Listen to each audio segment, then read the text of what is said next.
Welcome back to another week here on MWO Sports. I'm Ryan Drury. I'll be joined as always by Clarkey and Steve Sabrin. Very pleased to have our friend Don Landry, freelance columnist and broadcaster and longtime morning host on the Fan590, to join us to relive a great Scotties Tournament of Hearts with Team Einerson defending their title. We'll also preview the Briar, of course, and talk a little bit about the Toronto sports scene overall. Exciting times to be a Toronto sports fan. At the end of the show, we will chat as always with our wagering expert, Kris Abbott, about favorites for the Briar upcoming, and of course some MLB futures that I laid some cash down on. We'll see what Kris thinks of my betting acumen tonight on MWO Sports, brought to you by coolbet.co.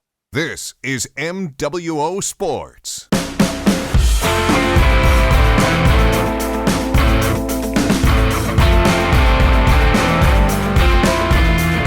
Welcome back to another week here on MWO Sports, brought to you by coolbet.co. Ryan Drury alongside Clarkey and Steve Sabrin. We're very pleased to be joined by another great special guest, freelance columnist and broadcaster and longtime morning man on Fan590. Many of you will remember this guy. Don Landry joins us. Don, how are you?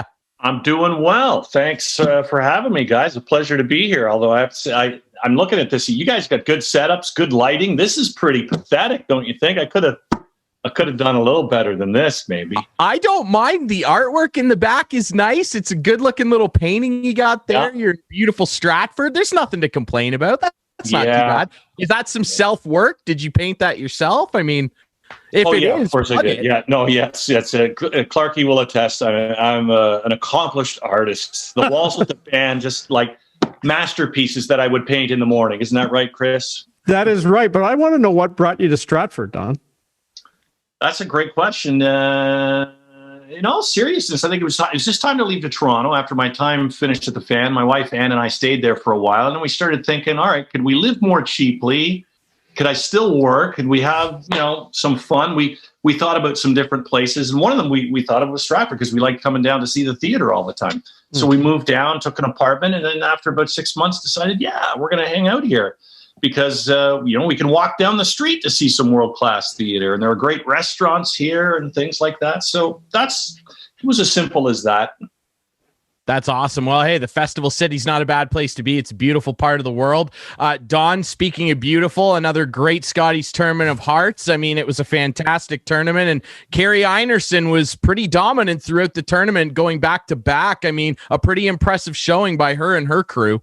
It's a really good team. And, they kind of got it together as the week went on. But that was the team that was probably the most together from the get-go. And we're in weird times, right? I mean, a lot of these players would have come in to this tournament having played 60 or 65 games in a season. But instead, this was like the first action of the year. So I thought what we saw early on, a lot of guessing, a lot of head scratching, some missed shots and things like that. But the cream rose to the top, and the defending champs were pretty good, as I said, most of the week and pretty terrific on finals night, and that was enough for them, even though, they kind of let it get away from them late in the game. They did, and, Rachel Holman and Emma Miskew, they are a dynamic duo, though, aren't they? Like, they are so good. They could go down, in my mind, as one of the best duos of women's curling of all time. Yeah, I mean, and again, so they've been to how many Scotties finals now? I think it's six or seven, and won 3 of them. And they played well again. Being together for 20 years or so, playing since they were juniors, they really know each other. There have been other changes to that Ontario team, but not there. And you can't imagine anybody else playing with either of them, seeing the two of them discussing things in the house as we get to late stones. Like, it would just be weird if either of them happened to be playing with anybody else. I mean, stranger things have happened. We've seen these long-time partnerships sometimes break up after many, many years. But I don't know that too many have outlasted what Emma Miskew and Rachel Holman have put together. And for Rachel to play the way she did, the entire tournament in that final, 8 months pregnant, play, 13, 14 games, still shooting really well. But she's a skip. Like, let's be serious. She just holds the broom and shoots a couple of rocks and in, right? Okay, like, there's no sweeping.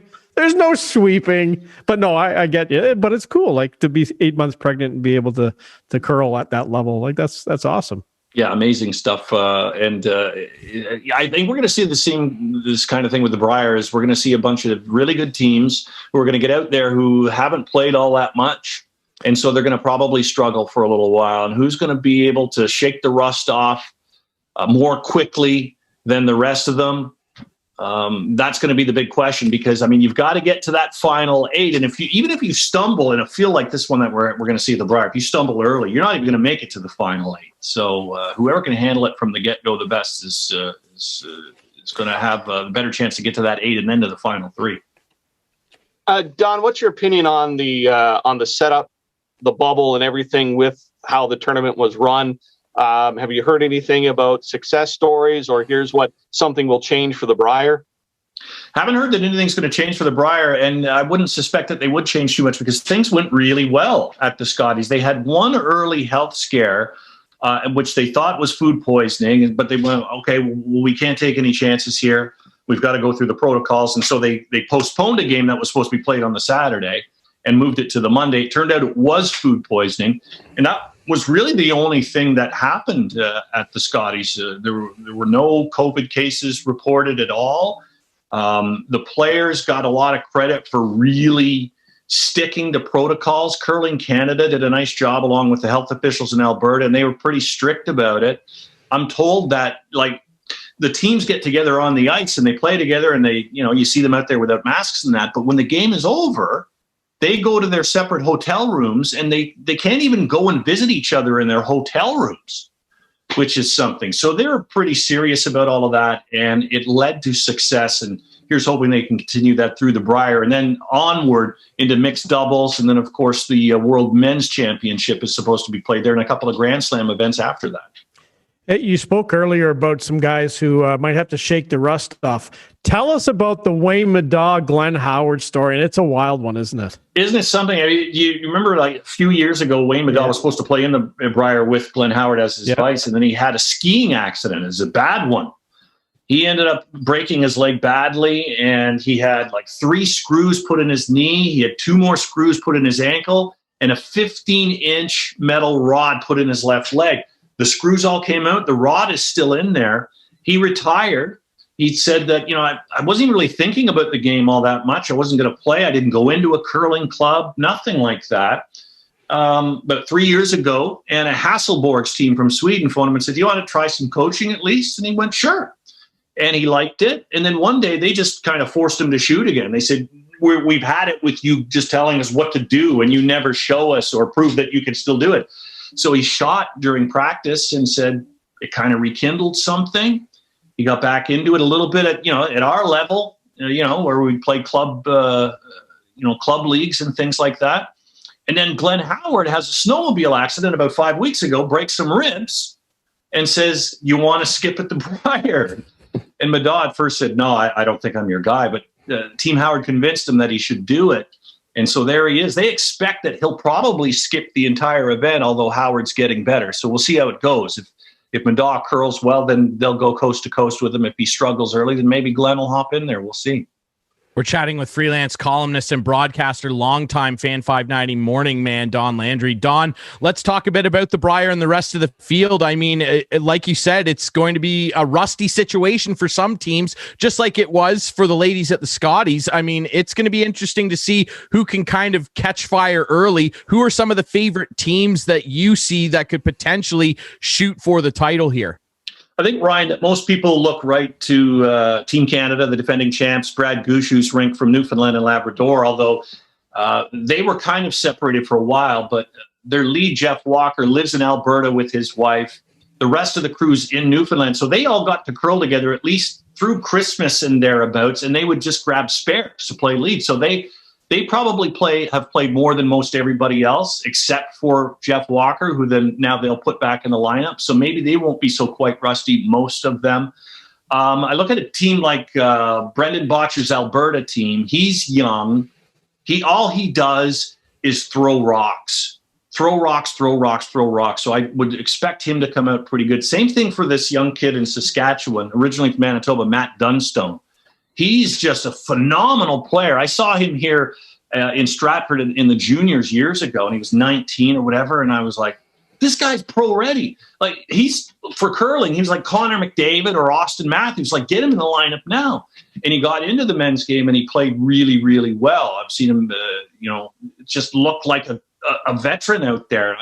So I think he's like Brendan Bodger. He probably just threw like a million rocks. But also Team Saskatchewan got a little bit fortunate in that with the protocols in Saskatchewan, they were looking for a place where they could play or practice even separately. And they found a little town somewhere where they could all live together and bubble. And then the curling club, which was closed, the manager said, I'll open it for you. I'll put ice in for you. So they practiced quite a bit. So that's a team to watch for because maybe they won't be so rusty. A friend of the show and also a Cool Bet guy, John Epping, representing Ontario again. What does he have to do, Don, to just get over that hurdle and win a championship? It's just razor thin, isn't it, Kris? I mean, because he does so much right. This is the guy who, if you watch like shots of the week at the end of the week, he'll have 3 or 4 of the top 15 or 20 because he makes these angle raises and difficult shots that maybe even some of these other teams at this level wouldn't attempt. But he makes them. So he's right there. I can't tell you that there's anything special that he has to do. Maybe be slightly more consistent. Maybe somebody who knows more about the game would be able to tell you, well, strategically, maybe this team needs to do this, that, or the other thing. I've heard, from time to time, when we're talking about teams like that, what do they need to do? It's often learn when to bail out of an end and play more defensively. So perhaps it's that. Perhaps it's just, keeping your stick on the ice, buddy, and keep driving to the net because one of these times is going to happen for him. Mm-hmm. Do the players miss the fans? They do, Steve. They certainly did at the Scotties, saying that it was quite weird to be in there and just have it to be so silent because usually there's a buzz of a crowd. And when there are a number of games going on, maybe you're in the middle of your game in a kind of an innocuous time, but on the 2 sheets over, somebody just did something spectacular and the crowd erupts. So there's always some kind of buzzing and this and that. And the buzzing they heard, I guess, was the lights. And from the Scotties, Sherry Anderson, the skip of Saskatchewan, said it was so quiet during one game, she heard a toilet flush on the concourse. So that's really a lot different. And that would throw you off your game a little bit because it's just so unusual. So they had to try and get used to it. And then in the final, again, I mean, you've got these great moments where the crowd would be coming to its feet and would really be lighting things up. And it just didn't happen. So that's something they're absolutely going to have to get used to. And I talked to Wayne Madaw about that, and he said, I think once we get going, it's just going to be all about the game because, to be honest, he said for him, even when he was playing, in front of 17, 18,000 people at Northlands Coliseum or wherever he might have been for a Briar, you kind of start to tune out the crowd a little bit. And I guess that's what we hear from players in any game, right? When there's a big crowd is they kind of just focus in on what they're doing, and the rest of it, maybe they pick it up when they watch the replay on TV and go, wow, that was loud. I miss the bells. I'm going to have to give my kids a couple of bells and start ringing them when the rocks go down the ice. Cowbells, and also the moose calls that all the Northern Ontario fans make. They get coffee cans apparently, and they drill a hole in. Like they take the top off for the one part, they leave the bottom on. They drill a hole, and then they pull ropes. You know those? You know what I'm talking about? That that you'll hear in the background. That's just a coffee can, and they pull rope through it, and it just resonates, and just this explosion of sound comes out of it. Can you imagine being the guy sitting in front of the person who does that for the first time? You've never heard it before. Yeah. Hey, let's talk about Northern Ontario and Brad Jacobs. Why do I hate this guy so much? I don't know. You tell me. I love him. Do you? I just find him obnoxious. I find the team a little obnoxious. That's all. Do you? Yeah, I do. Okay. But well, just when they're talking. I've heard before, but I like the fist pump and I like the come on.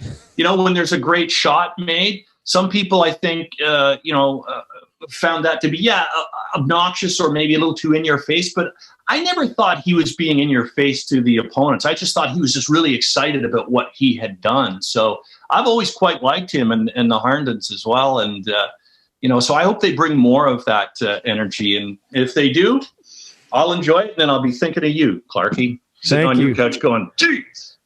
Yeah, exactly. Now, why can't we have a seniors tour in curling on TV, like with Kevin Martin and Russ Howard and those guys?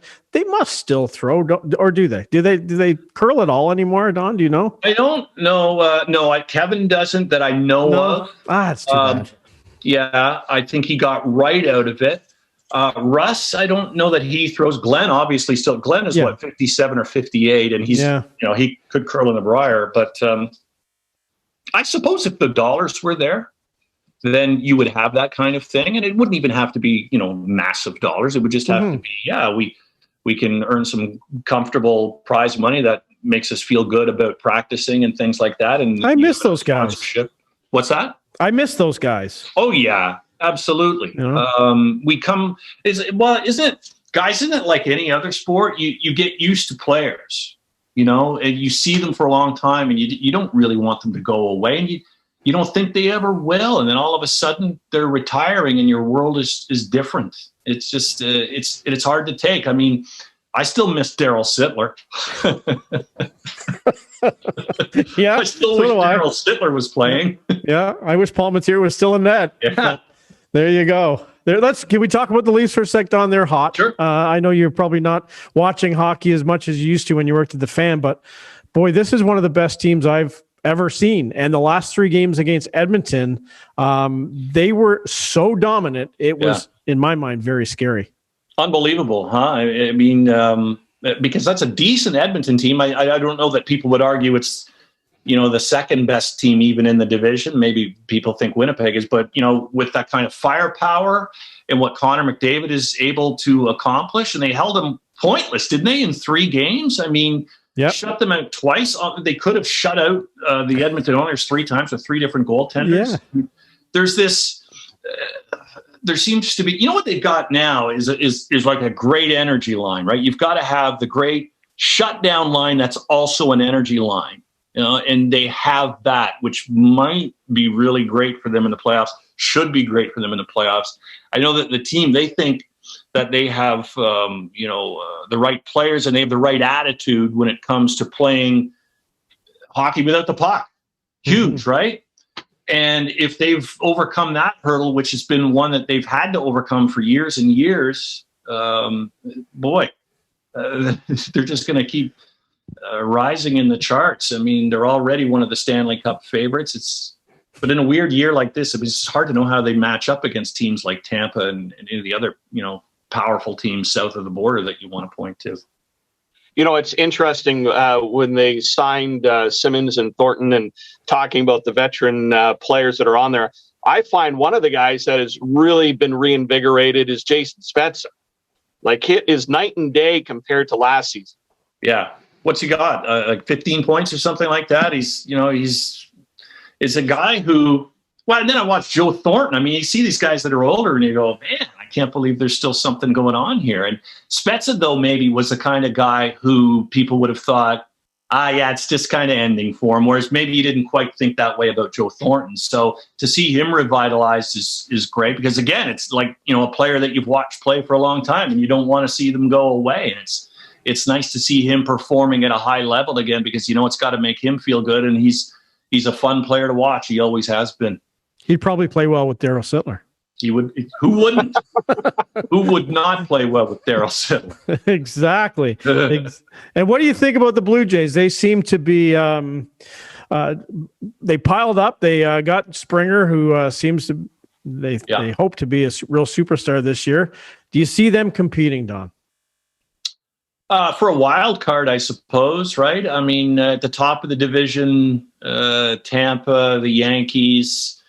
So for a wild card, sure, I can see them competing for that, and they look pretty good top to bottom in the lineup. And I was reading an article on them on Athlon Sports today, and an opposing scout was talking about how impressed they were with Blue Jays at the plate. And you think about that, they have good discipline at the plate. They've got good power. They don't chase bad pitches an awful lot as a group, that sort of thing. And so that's going to take them a long way. I don't know a lot about their pitching, except that people tell me that that's a sneaky good rotation and a sneaky good bullpen too. So we'll see what they can become. But certainly I think everyone had to be energized in the offseason when they got Springer, and signed him to a long-term contract for a couple of reasons. One, he's a great player and he'll hold down center field for them, but also because, don't you think, Blue Jay fans were starting to really wonder if anybody like that would sign with the team again, or were they going to be able to make a big free agent splash in any way?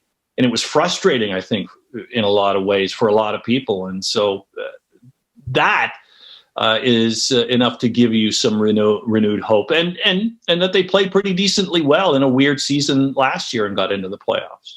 Really, I look at Toronto's success early being situational.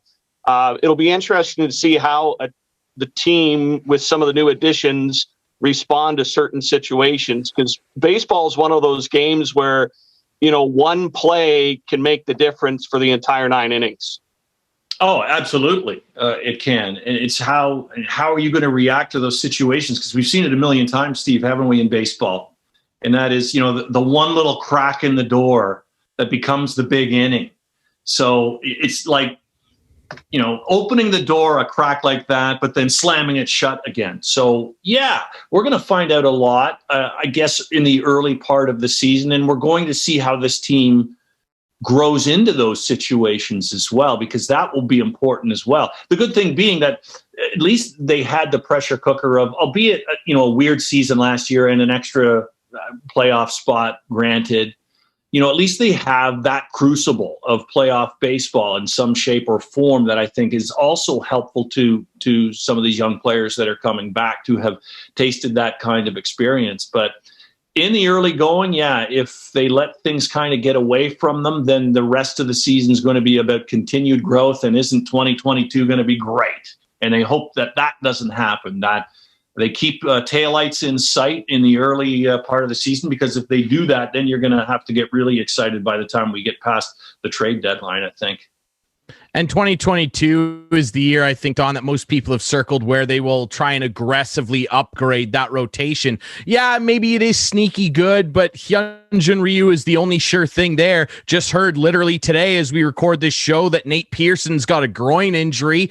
He looked really good in his first spring training stint, throwing 99 miles an hour. Now he's got a groin problem. If that persists throughout the year, that dampens an already, I'll call it, somewhat weak rotation. But one thing I'm interested about, Don, and I'd love your take on this too, is, even though the team is significantly better in terms of the outfield, adding a guy like Springer, there are still a lot of question marks on the infield. And this was a team dogged by bad fundamentals at times last year. They bring in Semi in. They've got a shortstop who's really good, was third in MVP voting 2 years ago. They're going to play him at second. They got a second baseman in Biggio going to go over and play third. They think they'll play Vladdy at first sometimes. And I guess Bo Bichette will play shortstop until he proves maybe he can't. Like, there's a lot going on their infield. I'd like to see Vladimir Guerrero at shortstop. That's what I want to see. I want to see if the big man has any kind of range at all. He's lost a lot of weight. And that's good too. Yeah. So, you move pieces around and sometimes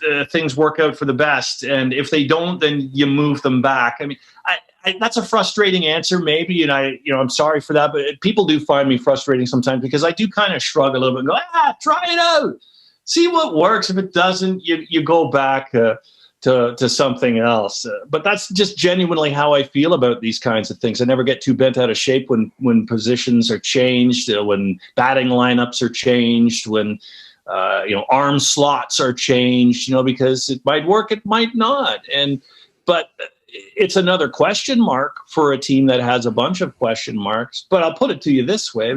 The question marks that they have, at least they're not coming off sentences that are yelled at you as giant questions, right? This is a team on the upswing that has not whispered question marks, but just, normal volume of conversation.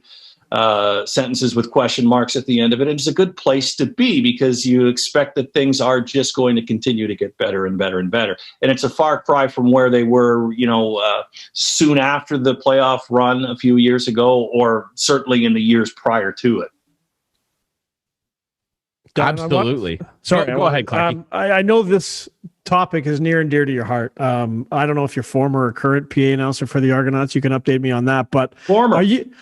Sorry. Sorry. Oh, I'm sorry. Did you not want the update right now? Yeah, no, that's fine. Former PA announcer for the Toronto Argonauts. Are you as happy as I am that they finally went back to that boat logo? Hallelujah. Yeah. Hallelujah. The football with the sail and the A, and they cleaned it up. What I always thought about that logo, Kris, was how beautiful it was, but also that it was a little slapdash.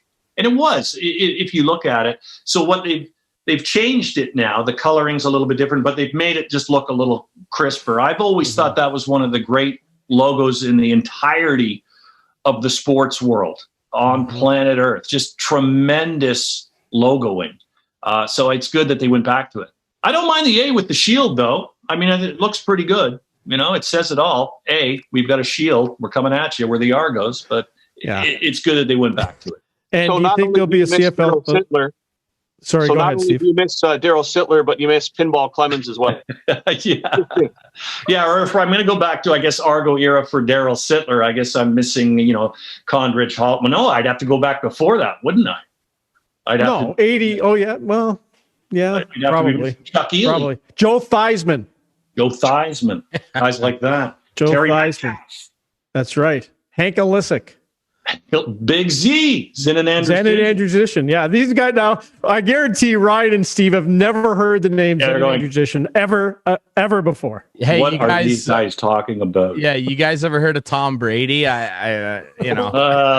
Yes, I watched the Brady Bunch constantly when I was a kid. Such a good show. 7-time best show ever. I wanted to ask you as well, speaking of the Argos and obviously your dedicated history with them, Don, what does their future hold? That's kind of a hard question to answer, but given what's going on with the Toronto sports scene right now, the Jays are coming back into focus. The Leafs are really, really good for the first time in ever. The Raptors recently won a title. Sorry, Clarkey, it's true. They've been terrible. They're really good now. They're really good after 16 years. But what about the Argos? They already kind of get lost in the shuffle. I know we're not that far removed from their last title, but just given everything that's being talked about with potentially a new Jays stadium, what's going to happen with the Argos? What is the future of this team? Because they've had a lot of issues attendance-wise and just relevance-wise the last little while. It's hard to say. I mean, I'll just keep holding out hope. It's a sport that I dearly love, passionately, and have since I was a young man. I mean, it's one of the things I continue to do to this day. Is I'm a regular contributor to CFL.ca as a columnist. I've been to many Grey Cups as a reporter. It's just, it's the thing that I'm probably most passionate about is the Canadian Football League, and curling falls just right in behind it. But so I keep holding out hope, and and I've also been hearing for 30 or 35 years that the Argos are dead. So 30 or 35 years, I just keep hearing that. So I'll believe it if and when I see it. I will hope for better days ahead for the Argos, for the Canadian Football League in its entirety, because it would break my heart to not have that team playing from year to year. It would break my heart for that league to come to harm. So it's very difficult. I mean, a lot of people in Toronto, I get it. They want to play Los Angeles and New York and Chicago. They don't mind playing Ottawa and Edmonton, but that's if those teams are also playing Los Angeles and New York and Chicago. So you've got to battle that, and that's very difficult to do. Hopefully Pinball Clemens' personality is electric enough to overcome that. Don, one of my favorite sporting events of all time attending was the Grey Cup between Toronto and Edmonton. Flutie, Pinball, Rocket, Gizmo on the other side. What are some of the highlights for you in the CFL? Oh, there's so many. I mean, it's like just a billion of them. I clearly remember covering my first Grey Cup as a radio reporter when I was working in Ottawa. That was 1988. It was a brilliant game. The next year, I was working for another radio station and was on the field just behind the end zone, where the field goal was kicked by Dave Ridgway to end what is still, to my mind, the greatest Grey Cup game ever played. 1989, Saskatchewan beat Hamilton 43-40.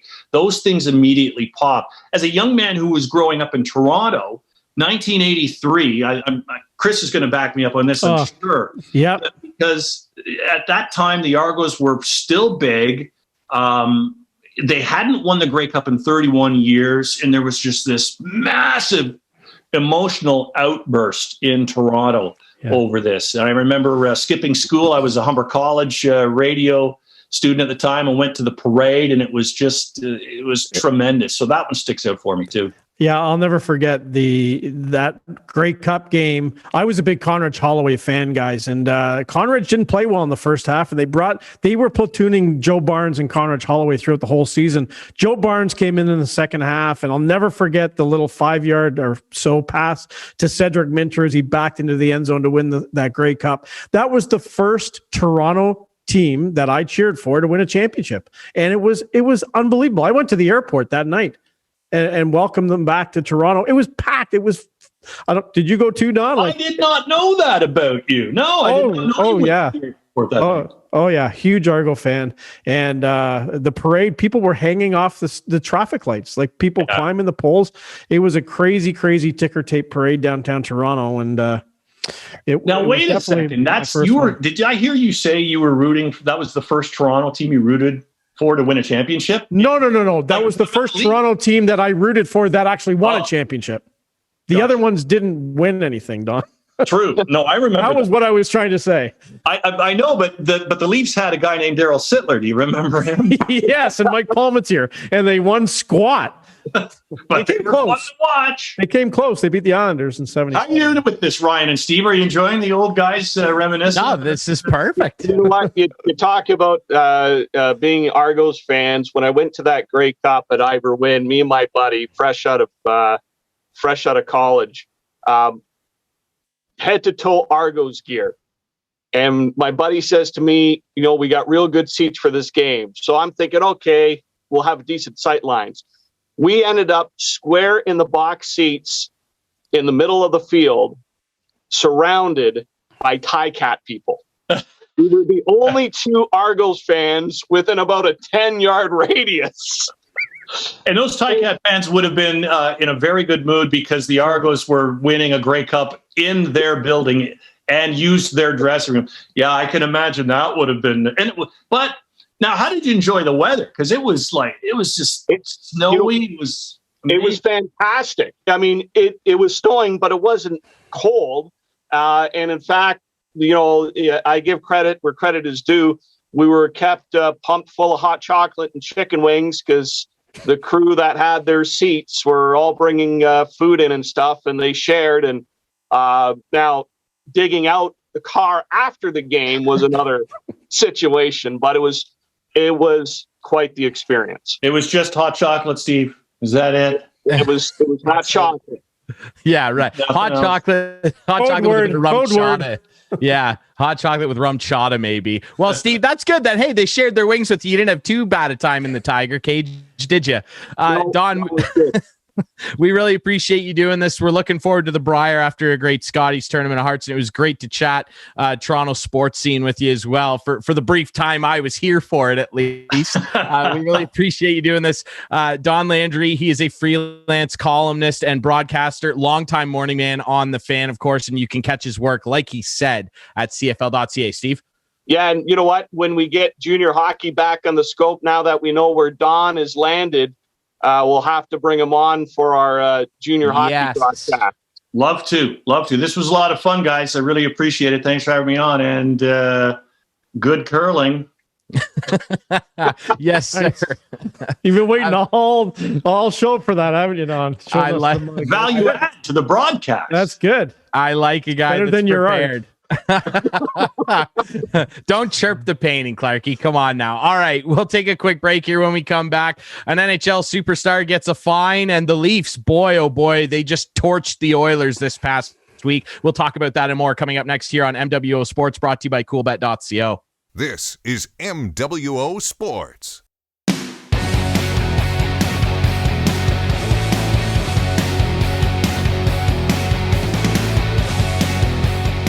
Welcome back to MWO Sports, brought to you by coolbet.co. Ryan Drury still alongside Clarkey and Steve Sabrin. I promise I won't go anywhere this time.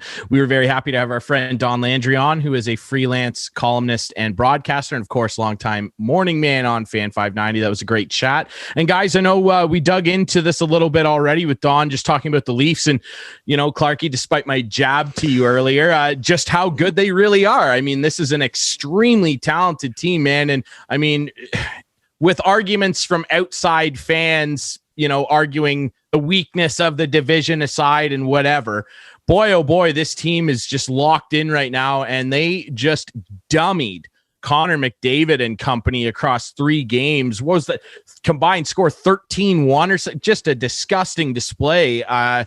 Really bad look for the Oilers, but holy, the Leafs. When's the last time you can remember, Clarkey, them looking this good as a team? Never. Honestly, really?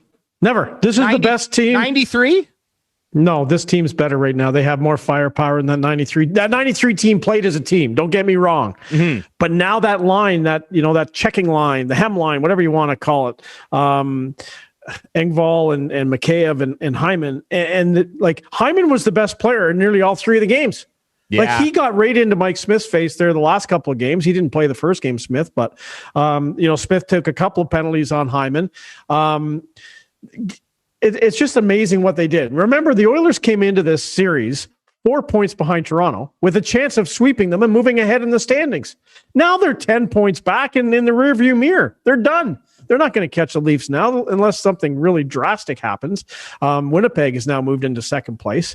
But the Leafs win 3 games, nearly shut them out 3 times with 3 different goalies. Even Michael Hutchinson, my buddy, gets a shutout. Like, Colorado maybe should never have given this guy up. Hold on just a sec. But like, I honestly, these last 3 games, and I know I'm an emotional roller coaster with this team, but these last 3 games, I just sat back and thought, wow.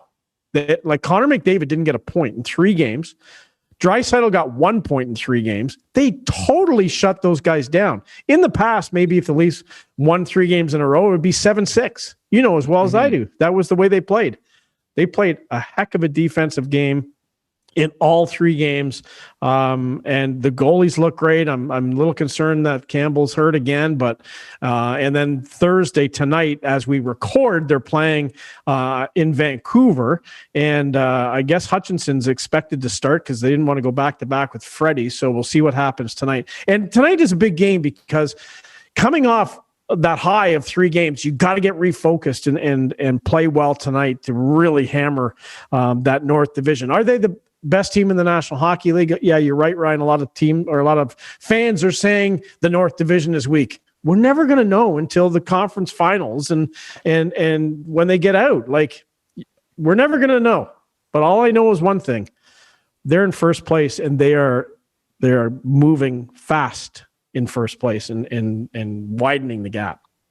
You know, it's you got to remember too, Austin Matthews missed time in that series as well, right? Yep. So the number 1 goal scorer wasn't in there. Yeah. I have a problem with the whole quote unquote weakest division in hockey statement, because every division has their teams that don't do well. Anybody see what Buffalo's doing lately? Not a whole lot. So, I mean, every division has teams that are not performing up to snuff. So, you know, it could be the fact that the Leafs are just that good. Because, come on, you took on a team that had the 2 of probably the top 3 players in the NHL in Draisaitl and McDavid and shut them down. You can't tell me that a bad team can do that, you know, 3 games in a row. So I think this series was a tipping point for the Leafs in the season. They were either going to go into Edmonton and crap out and start the downhill slide, or B, come out ahead and it's full throttle now. It's going to be tough for anybody to A, catch the Leafs, or B, beat them. Yeah, they've set themselves up really well. And like you said, Clark, it's got to be some kind of an NHL record, beating the same opponent 3 times with 3 different goalies. I mean, I off the top of my head, I can't think of an instance like that. Mind you, the schedule this year has offered opportunities like that. It's still a neat stat line that I'm sure Leaf fans will hold on to for a while, doing that to Connor McDavid. And I mean, I think that 3-game series speaks to Edmonton's continued roster depth problems. They are still a ways off from being a complete team like the Leafs appear to be. I guess my defense, not even defense, and I'm not even agreeing with naysayers of the Leafs' success, because they seem to be the team that other people love to pick on. And I think that their success in what they're doing this year is warranted. I guess if I look around, I would say the division with LA and Arizona in it, that's a pretty weak division. It's got its good teams, of course, like St. Louis, but I guess if you stack the 4 best Canadian teams, assuming we're calling it Toronto, Edmonton, Winnipeg, and Montreal, I guess, Calgary, I'll say Calgary. I guess if you stack it up against a Boston, Philly, Washington, New York Islanders, sure, top to bottom, I think the East is tougher. Sure, yeah. But then Pitt you've got too, right? And Pitt is floating around. Yep. The Rangers are, they're dangerous one night, they're horrific the next, and then of course you've got the Devils, who have. Yeah, they've been okay. And then, of course, you've got the Sabres, which is just, the worst tire fire in pro hockey right now. I can't believe what's going on. It's just a disaster. Even the Senators have more points than the Sabres. And the Senators, to their credit, I think have largely, well, it's inarguable. I think they've outplayed the Sabres, albeit in 2 different divisions. They've been better.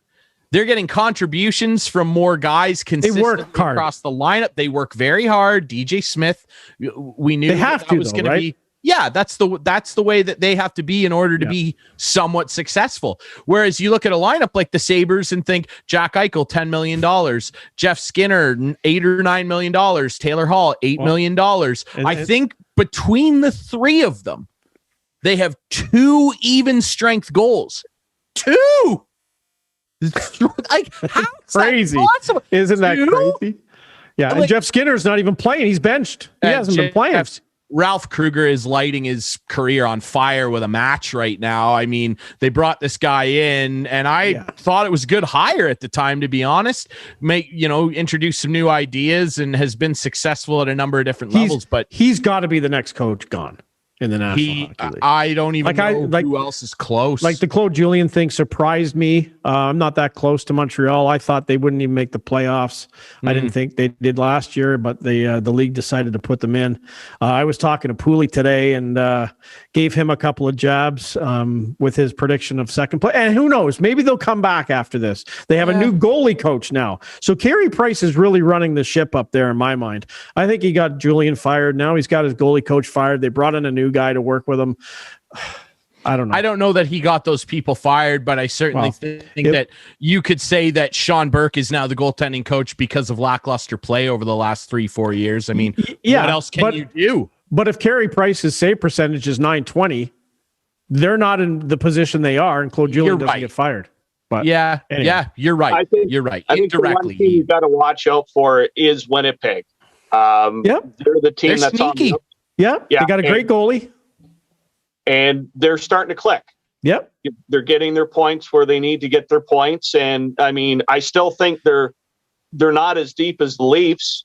They're 9 points back, but they have 2 games in hand. But they're 9 points back. Leafs have a 9-point lead over second place. And that was their goal, right? We remember at the beginning of the year, that's what Dubas said, was their goal was to finish in first place, to set themselves up properly for a good playoff run with good positioning. So they're doing it. They're accomplishing their goal for sure.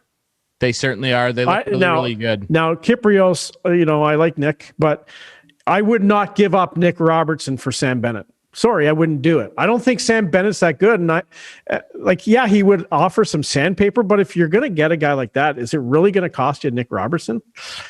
I don't know. It's a tough spot, though. They don't. Why would they need Sam Bennett right now? They've got an energy line that can do it. I agree, Steve. It appears that way. Yeah. And Mikheyev, and like that was an interesting race yesterday for a puck. And I know, I don't know if Connor McDavid was at the end of the shift, but Mikheyev was like right beside him the whole way down the ice chasing the puck. And everyone was like, whoa, Mikheyev's pretty quick if he's out skating or skating the same as Connor McDavid. So, you know what? It goes back to the old saying is you got to learn how to win. And the Leafs are learning, and that's dangerous for other teams. It certainly is. And I mean, the other side of that coin is you got to learn how to lose and recover. They've gone through that period. Now it's time to build on a positive foundation here. And I think that they are certainly playing to a degree where they are setting themselves up to be able to do that. Really quick, some news today on my favorite boy back there on the wall. Old Ovi got himself another career fine. Not bad. I think he's up to about $25,000, which seems kind of silly. I mean, fines in professional sports leagues are insignificant. I shouldn't say they're insignificant. They go to the players fund, players assistance fund. They could bump them up a little bit. But what did he do now? He took his stick and took a good piece out of young Trent Frederick on the Boston Bruins the other night. Now, I personally think it was $5,000 well spent. The kid was bugging him all night. He cross-checked the referee. Now, at least the referee took both of them to the box. I thought at the time only Ovi was getting a penalty because they let Trent Frederick cross-check him 780 times, almost as many goals as he has. But and then he turned around and gave him a pretty stiff, how do you do, a little cup check as they call it. And I agreed with the penalty, and I agree with the fine. Suspension, any talk of a suspension is ridiculous. I will say, though, that I find it interesting, and I always, as a Homer Caps fan, have to bring it up, the Ovi-Sid dichotomy. You guys will remember this, and you can go find the clip. It's very findable on YouTube. I believe it was 2 seasons ago. Sidney Crosby did this to Ryan O'Reilly. It was the year that St. Louis won the Cup. He did this to Ryan O'Reilly from behind, going for a puck, and he got the Godrich native pretty good, and there wasn't a whisper about it. And that always ticks me off. And it's not just Sid, it just seems some guys get fines and other guys can do whatever they want and they skate away because they're a good guy. I gotta tell you, I did that once in a men's league game to a guy that was bugging me. Clarkey. He was bugging me like you wouldn't believe. He was backing into the crease, and he was backing into the crease to knock the net off. Like he was like, so finally I said to the ref, if you're not going to take care of this, I'm sorry, but I am. He did it again, and boom, right where the sun don't shine. And you know what? I felt awful. And I apologized to the guy. I said I shouldn't have done that because it's not a great thing to do to a dude, right? It's not. It's just not. Hey, you warned the ref, man. You warned him. I did. I absolutely did. You know. Anyway, it's the Wild West out there sometimes, Clarkey, and I'll take your side and say it was justified. I didn't get fined. You didn't get fined. No video evidence. I'm sure Ovi's going to be fine. He's going to sign a big new contract at the end of the year. So $5,000 well spent to the Russian machine. All right, we'll take a quick break. And when we come back, we'll wrap things up as always with our wagering expert, Kris Abbott. I have been sprinkling some dollars on MLB futures. I want Chris's opinion on those coming up next here on MWO Sports, brought to you by coolbet.co. This is MWO Sports.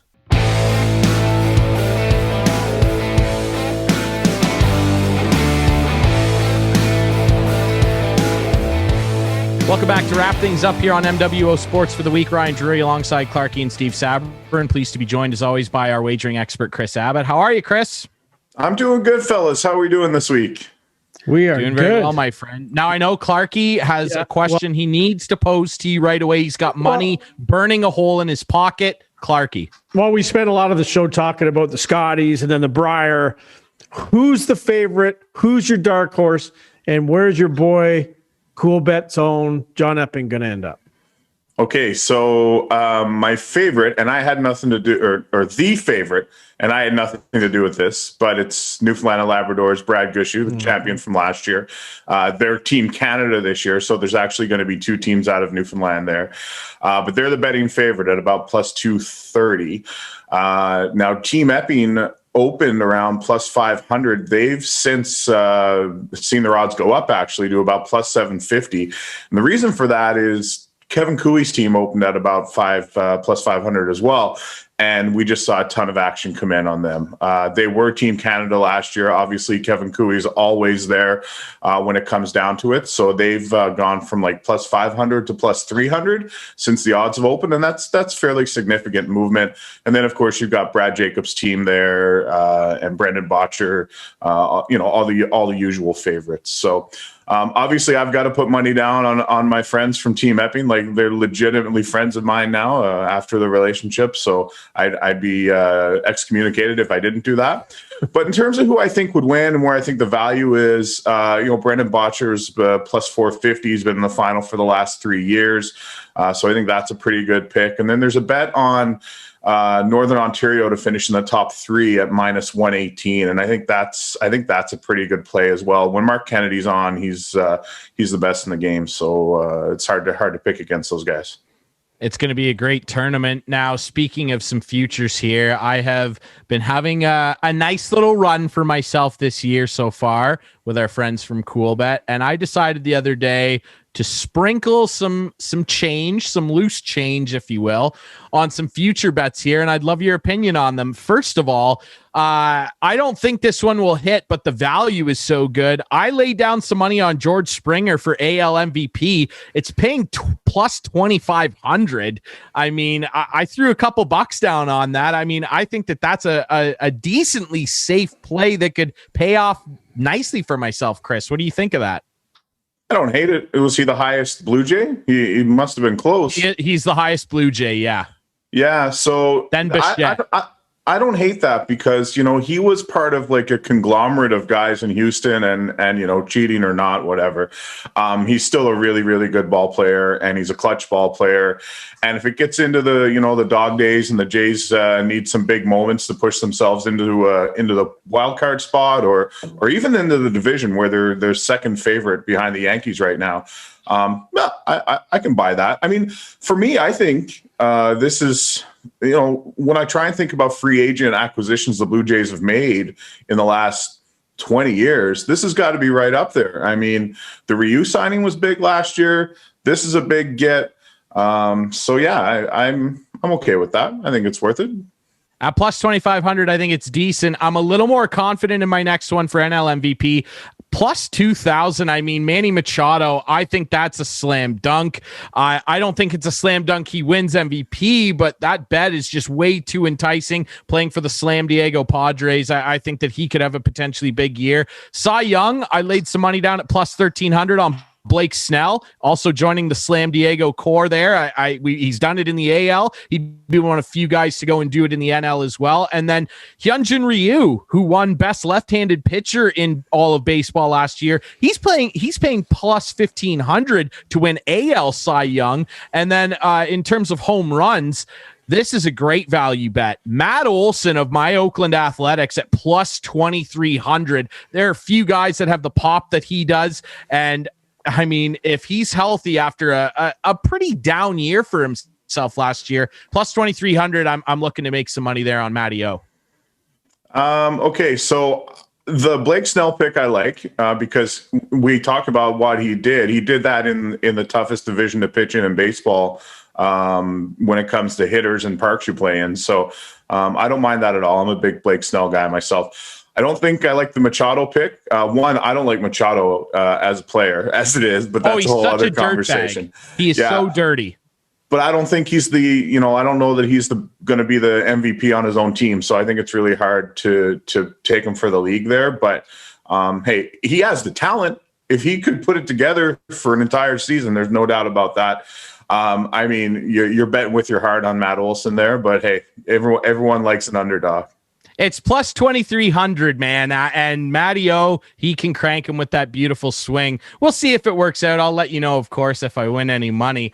All right. We really appreciate everybody listening to and watching the show. Remember, we're on Fridays just after 6 on CKNX AM920 and CKNX.ca. Unless the Leafs play on a Friday at 7, we will air just after 5:30, leading into Leafs pregame at 6:30. Remember, we air every Leafs game on CKNX and the pregame show. So make sure you tune in for that. We're on all the best podcast apps. We're on social media at MWO_sports. Of course, you can watch us on YouTube now, debuting Friday nights at 9, and watch the show with our friends on Wightman TV Friday nights at 8, Sunday nights at 9. I'm Ryan Drury. That's Clarkey. That is Steve Sabrin, our wagering expert, Kris Abbott. And for our friend Don Landry, make sure to check out his work on CFL.ca. We appreciate you listening to and watching MWO Sports, brought to you by coolbet.co.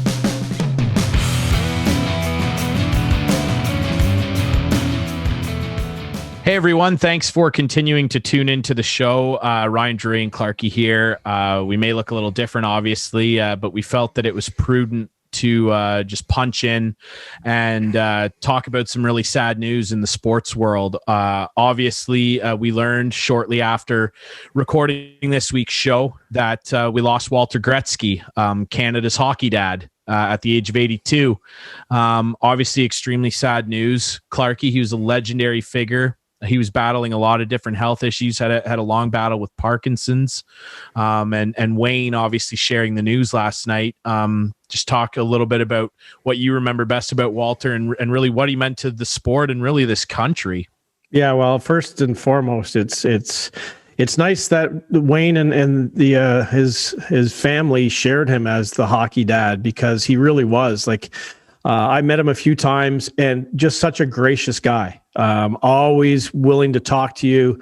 If you wanted a picture with him and you were taking a picture, say, of you and your kids or whatever, he would get someone else, just someone walking by, to say, no, you need to be in the picture. Let this stranger take a picture of all of us. He always thought of that. And he always carried around pictures of Wayne or himself signed, and he would hand them out constantly, and he would just be autographing them before the Parkinson's came in. And he had a stroke or an aneurysm, I think, back in 91, if I'm not mistaken, and it affected him. I think that was the date. Apologies if it's not right, but it affected his handwriting. So he would write out stuff before he would get out and have them in his pocket and hand them all out. But just an amazing guy. My daughter, who obviously didn't see Wayne Gretzky play hockey, knew Walter. And she would text me if she was at an event or if she was at wherever she was. And if Walter was there, all she would text me is, Walter's here. Just one of those kind of guys. He's the kind of guy who reminded me of Johnny Bauer. Just a real genuine guy. And it's sad for sure. He never seemed to want the spotlight, but never shied away from it, because he knew that he was a guy that people wanted to talk to, and he always loved talking to people. So yeah, it was a shot in the gut for sure last night, and then a knife to the heart this morning. So. Absolutely. They actually made a movie, a little documentary about Walter and his battle back from that aneurysm called Waking Up Wally. If you haven't seen it, definitely check it out. And Kris, like you mentioned, then we wake up to more sad news in the broadcasting world. Football legend and great broadcaster and really popular guy up here in Canada on TSN, Chris Schultz, passing away of a heart attack at the age of 61. You knew Schultz pretty well. Just talk a bit about what him and what he meant to not only the broadcasting industry up here, but just all of his friends.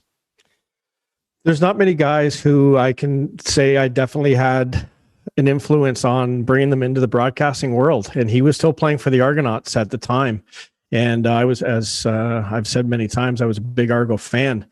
And just going to I was working for the Fan at the time in the mid 90s, and going down to the dressing room, and I knew Mike McCarthy, the general manager, and Mike introduced me to some of the players. And this guy, Chris Schultz, he's 6'8". He had hands the size of, like, they're huge hands. And he did not shy away from grabbing your hand and squeezing it quite hard when given the opportunity. And we just started getting him on the Fan at the time. I was the executive producer at the Fan, and we just started easing him in with Mike Hogan, talking football, and he was excellent at it. It's funny because Schultz never wanted to do TV, never had any, like he in fact, like said, I'm never doing TV. Well, we know he did for TSN for years and was really good about it.